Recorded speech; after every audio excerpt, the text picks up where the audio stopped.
In this video, we're going to be talking about the 1,000 stream minimum threshold that Spotify introduced earlier this year and what it has to do with you being an independent artist, and most importantly, how to take advantage of this and actually tremendously skyrocket your growth as an artist. So stick with me and let's move on. So first of all, who am I? Why you should be listening to me? So my name is Tyson. I am a mastering engineer, but I am also member of a music management agency called Night Owl Music Group, where we specialize in getting new artists 100,000 streams minimum on their very first release working with us. Also, you can trust me because I'm talking into a gold microphone. So I am also an independent artist myself. I just launched my artist project actually just a few weeks ago as of the filming of this video. There will be a link down below if you want to check that out. I already have 35,000 streams on my very first release, and that was only 3 weeks ago, as I mentioned. So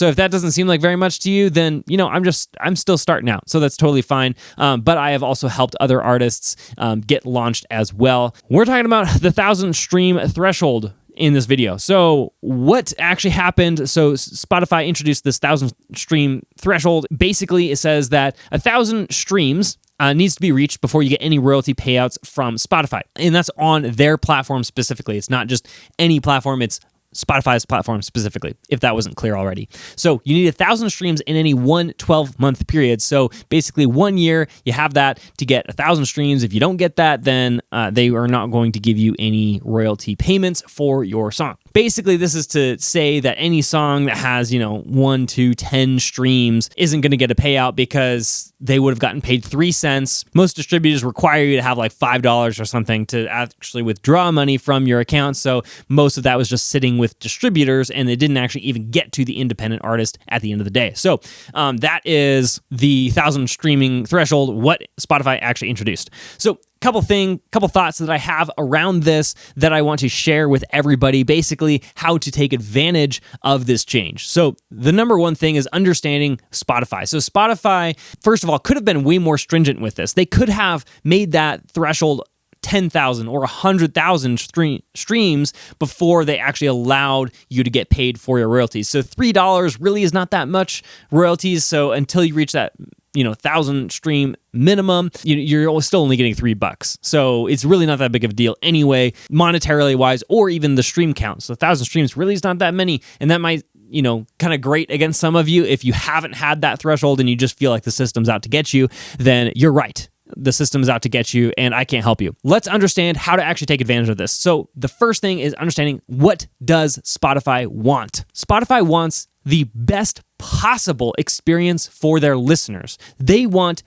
extremely high quality music that people just cannot help but listen to and stay on their platform forever. Spotify wants the most users using their platform as much as possible. Why do they want that? First of all, the more you use something, the less likely you are to cancel your subscription for that thing.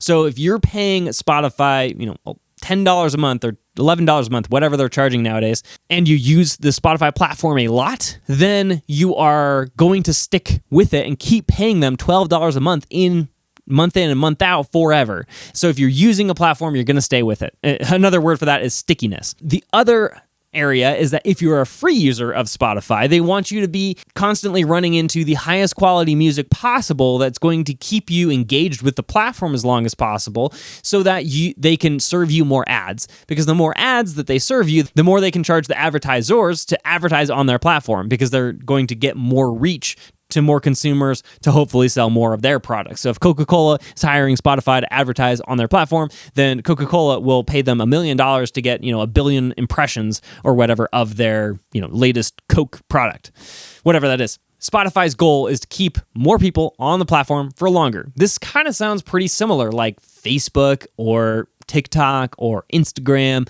or any social media, really. They just want attention. They want eyeballs, so they can sell those eyeballs. They can sell a portion of that eyeball to a investor, aka an advertiser, to advertise on their platform. So the more attention they have, the more revenue potential they also have. So basically, Spotify, again, wants to curate the best possible experience on the platform. So the two things they want most is high quality music on their platform. And then secondly, really strong algorithmic data to understand which listeners are going to love that song.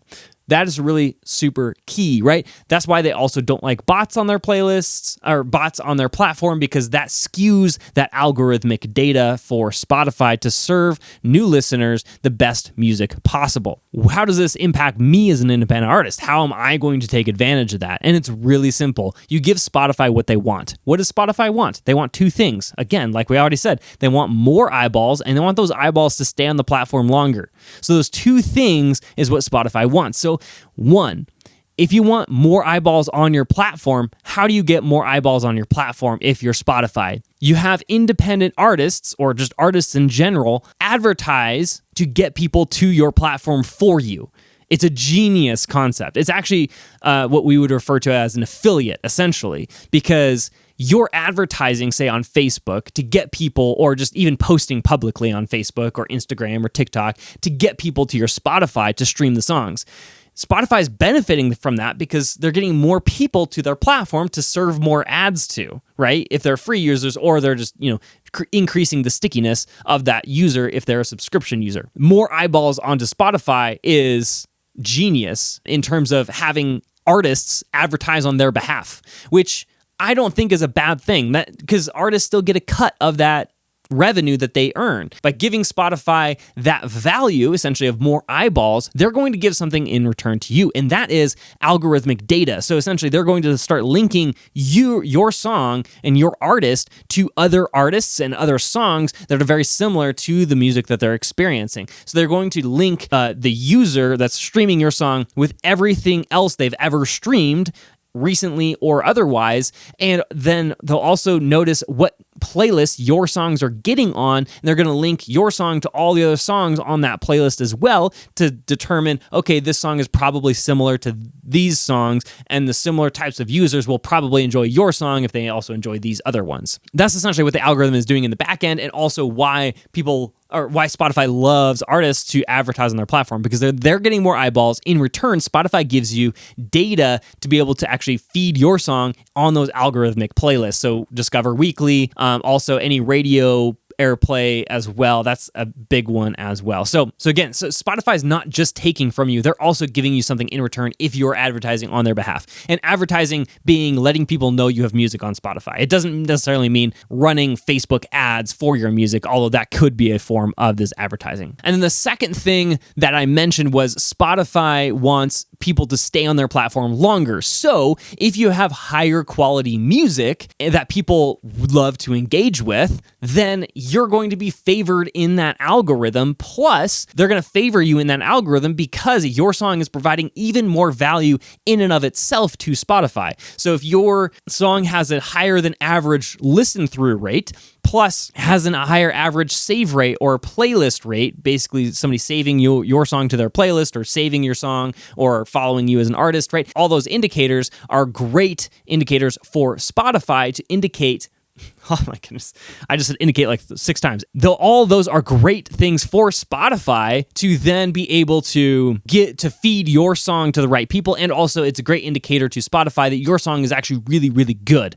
Therefore, feed your song more often to more people, because it's keeping people on the platform, which again is their primary goal, is to get more eyeballs for longer on the platform. So this is exactly why Spotify loves the 1,000 minimum streaming threshold, because they want artists to take their music seriously. They want artists to actually advertise, letting other people know that they have music on Spotify to get more people on their platform. This is one of the ways they can do it. And in return, they're also giving you algorithmic data, and they're also giving you additional streaming revenue, which I didn't really touch on, but they're redistributing that royalty pool from those artists that are getting less than 1,000 streams to artists that are getting more than 1,000 streams. And so once you're actually relying on Spotify for regular income, it's actually benefiting you because you're going to get paid more money for that. Most artists are not going to take this seriously, and they're not going to actually recognize the opportunity that they have right now with Spotify, versus